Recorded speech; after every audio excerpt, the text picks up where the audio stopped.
Whenever a big update drops in a live service game, people usually ask the same questions. Is the story good? Is it hype? Did anything crazy happen? And honestly, those are fair questions, especially in games where story updates are spaced out over months. Wuthering Waves 3.0 doesn't really do much in terms of plot, and that's intentional. This update isn't about escalation, it's not about payoff, it's not trying to top what comes before. 3.0 is about orientation. It's about slowing things down, introducing a new space, and quietly resetting the tone for the next arc. And whatever that works or not depends entirely on one thing: the strength of the setting. That's why I want to talk about Lahairoi, not as a region, not as a map, not as a checklist of content, but as a setting. Because Lahai-roi isn't trying to impress you immediately, it's trying to position you. It tells you what kind of world you are in now, what kind of conflicts are possible, and what kind of stories Wuthering Waves wants to tell going forward. And I think Lahai-roi does that in some really interesting ways, while also carrying a few quiet risks if the writers aren't careful. So instead of asking whatever 3.0 was exciting or boring, I want to ask a different question. What kind of story is this place preparing for us? When we talk about storytelling, setting often gets treated as decoration. Nice visual, cool architecture, aesthetic vibes, something that looks good in screenshots but doesn't really matter beyond that. But in actual narrative theory, setting is doing far more work than people realize. A setting isn't just where a story happens, it's the invisible framework that shapes everything inside it. It defines what kinds of conflicts are possible, it determines how characters survive, it tells us what the world values, and it establishes what the story considers normal. Think about it this way. A medieval village tells different stories than a space station. In one, survival depends on land, tradition, and community. In the other, survival depends on system, technology, and maintenance. A battlefield tells different stories than a research city. One is about reaction, instinct, and force. The other is about preparation, calculation, and control.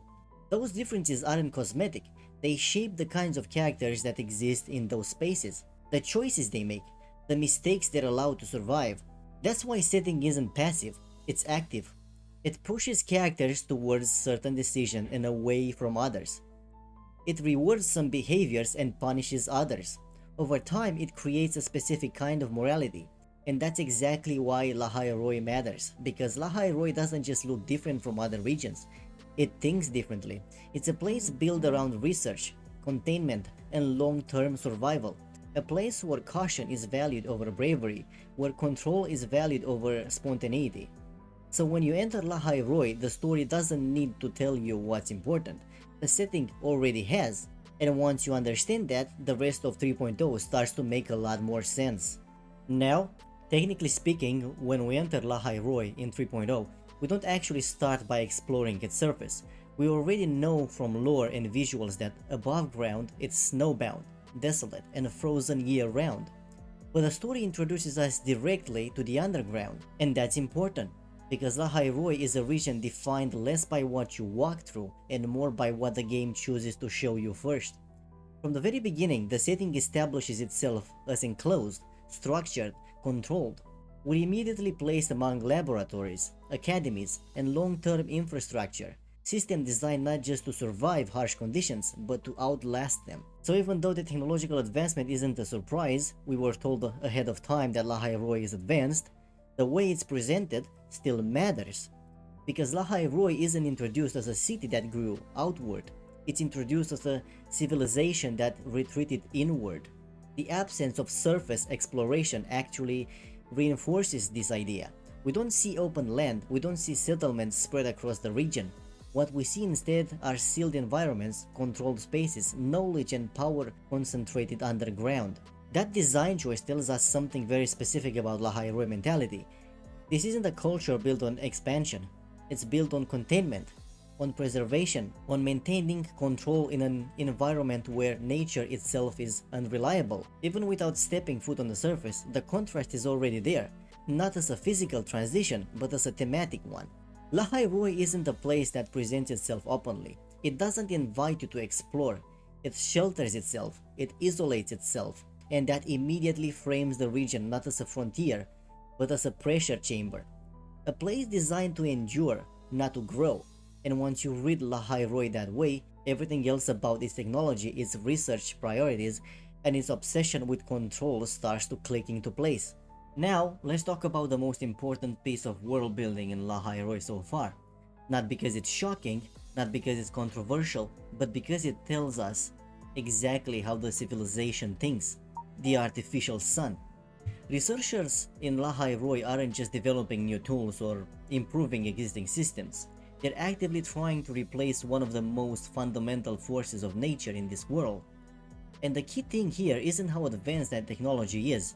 We already knew Lahai-roi was technologically sophisticated. What matters is why this is the solution they're pursuing.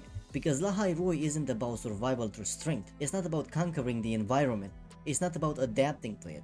It's about survival through control. When you live in a place where natural systems are unreliable, where the sun barely reaches, where the climate alone can end your civilization, adaptation eventually stops being enough. At some point, the question stops being, how do we survive nature, and becomes, how do we replace it? That's what the artificial sun represents. Not innovation, not ambition, but anxiety. It's a philosophical statement disguised as technology. It says, we don't trust the world to sustain us. We don't trust nature to be stable, so we'll build something we can control instead. That's not confidence, that's fear. And that fear is what makes the artificial sun narratively powerful. This isn't comfortable progress. It's not curiosity-driven science. It's desperate progress. Progress driven by understanding that if these systems fail, there is no backup plan. The artificial sun doesn't make Lahai-roi feel advanced. It makes Lahai-roi feel fragile.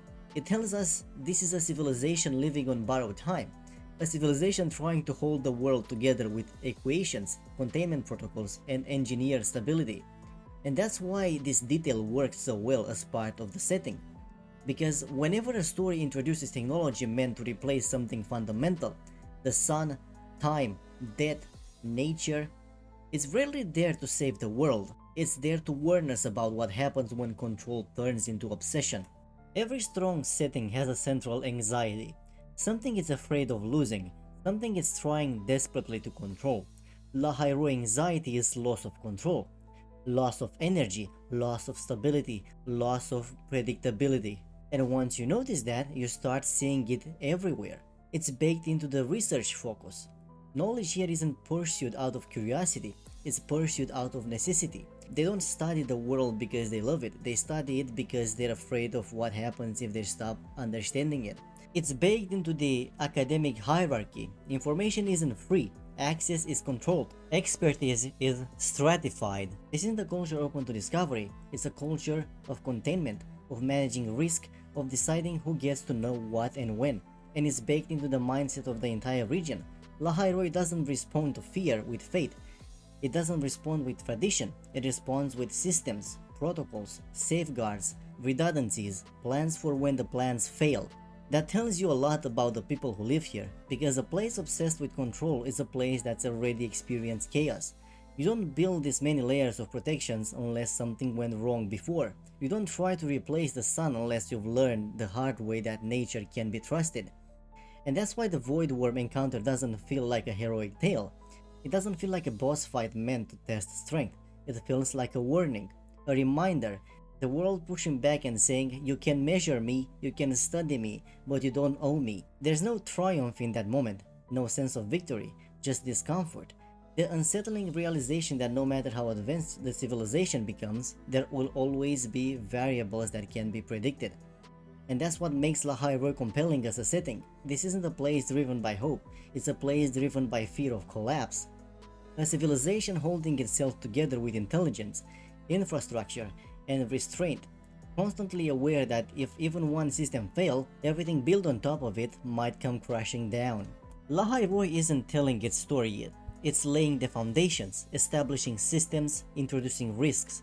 Everything here feels provisional, like scaffolding around something unfinished. This region doesn't give you answers, it gives you conditions. Conditions for failure, conditions for conflict, conditions for collapse. That's why Lahai-roi feels less like a chapter and more like a pressure chamber.